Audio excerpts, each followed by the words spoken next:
On this video we're taking a look at our NBA parlay picks for the games that are happening on Saturday, April 23, 2022. Welcome back to High Stakes, let's get straight into it. Also, don't forget to subscribe to get notified as soon as we release these sport prediction videos, and if you would like more betting tips and predictions then check out our Patreon in the link down below.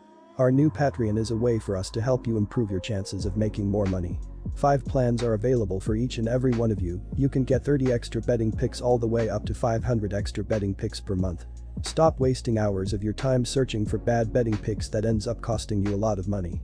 Join the High Stakes Patreon now and get the best betting picks.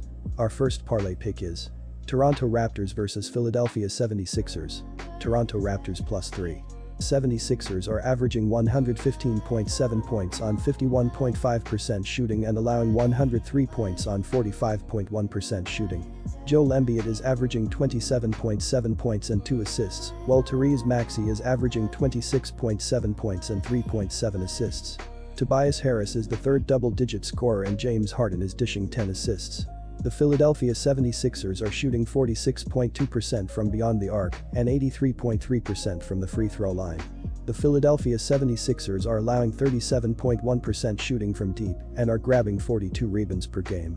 Philadelphia seemingly clinched the outcome of this series with its win in Game 3, but it still needs one more victory to officially seal the deal. The 76ers would love to get the job done in a clean sweep, as it would give them more time to rest and prepare for their second-round series. They were dominant in the first 2 games of this series, winning by 20 points in Game 1 and 15 points in Game 2. The third game in Toronto, as expected, has a much tougher task. Philadelphia had a chance to win at the end of regulation, but star big man Joel Embiid missed a three-pointer as time expired. The Toronto Raptors are averaging 103 points on 45.1% shooting and allowing 115.7 points on 51.5% shooting. Anunoby is averaging 24 points and 3 assists, while Pascal Siakam is averaging 18.7 points and 6 rebounds. Fred VanVleet is the third double-digit scorer and Scotty Barnes is grabbing 10 rebounds. The Toronto Raptors are shooting 37.1% from beyond the arc and 77.4% from the free throw line. The Toronto Raptors are allowing 46.2% shooting from deep and are grabbing 34.3 rebounds per game. Toronto was a popular pick to win this series before it began, but the Raptors have not been able to get the job done thus far. They will now need a miraculous turnaround if they want to advance to the second round. Toronto hosted its first postseason game since Game 5 of the 2019 NBA Finals on Wednesday, but it came up short on Embiid's game winner in overtime. Anunoby led Toronto in scoring for the second straight game, tallying 26 points in Game 2 and Game 3. Guard Gary Trent Jr. scored a playoff-high 24 points, while Precious Achiuwa had 20 points. Center Khem Birch replaced Achiuwa in the starting lineup, but Achiuwa played more minutes down the stretch. This game really comes down to how motivated the Toronto Raptors are to save their season and go back to Philly, where they've been blasted twice. There's a good reason the 76ers are favored here. With that said, Embiid is dealing with a possible torn ligament in his thumb, and while he says he's going to play, it's fair to question how effective he'll be. Also, the Raptors did a lot of things right in Game 3 and probably should have won, if we're being honest. We know the crowd isn't going to give up, as Toronto has one of the best venues in the playoffs. I'm not giving up on the Raptors here. Give me the free bucket. Utah Jazz vs Dallas Mavericks. Dallas Mavericks +5.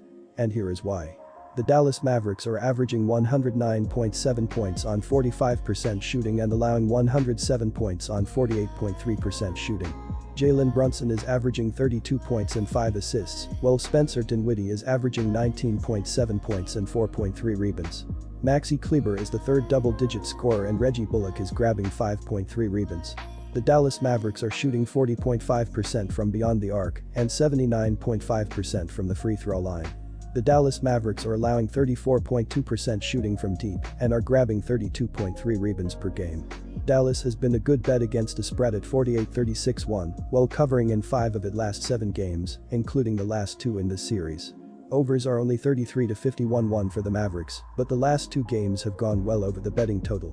The Mavericks got by in the regular season even with a middling offense that averages 108 points per game on 54.8% shooting from 2 and 35% shooting from deep. A much improved defense was the key for Dallas, ranking second in the NBA with 104.7 points per game on opposing shooting splits of 52.7% from 2 and 34% from 3, the fourth best perimeter mark in the league. Getting Doncic back would be a game changer, as he's one of the most productive players in the NBA with 28.4 points, 9.1 rebounds, 8.7 assists and 1.2 steals per game. Brunson averages 16.3 points plus 4.8 assists per game on 50.2% shooting from the field, while taking things to a different level in the playoffs, while Dinwiddie chips in 15.8 points per contest since being acquired at the trade deadline. The Utah Jazz are averaging 107 points on 48.3% shooting and allowing 109.7 points on 45% shooting. Donovan Mitchell is averaging 32.7 points and 5.7 assists, while Bojan Bogdanovic is averaging 25 points and 5.3 rebounds. Jordan Clarkson is the third double-digit scorer and Mike Conley is grabbing 4 rebounds. The Utah Jazz are shooting 34.2% from beyond the arc and 89.5% from the free throw line. The Utah Jazz are allowing 40.5% shooting from deep and are grabbing 45 rebounds per game. The Jazz have not been a good bet against the spread at 34-47-4, and they have covered just 3 times in their last 13 games. Overs are 39-44-2 for the Jazz following the last 2 high-scoring games against Dallas. Utah's offense was fantastic in the regular season, ranking 7th with 113.6 points per game on shooting splits of 56.8% from 2, the second best mark in the NBA, and 36% from deep. The Jazz were also well above average across the board defensively, allowing 107.6 points per game with opponents shooting 51.8% from 2 and 35% from deep. Mitchell is the key player for the Jazz at 25.9 points, 5.3 assists and 1.5 steals per game. Rudy Gobert piles up 15.6 points, 14.7 rebounds and 2.1 blocks per game on 71.3% shooting from the field, while Conley adds 13.7 points, 5.3 assists and 1.3 steals per contest. Center Udoka Azubuike had his season end after averaging 4.1 points and 3.7 rebounds per game due to ankle surgery. Guard Trent Forrest, who chips in 3.3 points per contest, is listed as questionable with a foot injury. Whether the blame lies with Gobert or Utah's perimeter guarding, Utah's defense just doesn't work in the playoffs as the Jazz are getting torched on that end again after putting up strong numbers in the regular season. Winning a second straight game in this tough road environment might be too much to ask Dallas. It should not be this much of an underdog given what we've seen so far with Doncic sounding likely to now join the fray. Even a limited Doncic will provide a massive level of playmaking for a Dallas offense that has solved this Jazz defense already. Utah simply has nobody who can stay in front. Brunson, who has racked up 72 points in the last 2 games, while generating open looks for his teammates, and the Mavericks have torched the Jazz from 3 in the past 2 games as a result. Dallas will be tough to beat with the offense looking like that, as the defense has totally transformed in the first year under Kidd, ranking 6th in both rating and effective field goal percentage allowed. Utah will make some adjustments which sets this up to be the closest game of the series, but Dallas getting this many points is tough to pass up with the Mavericks looking like the better team.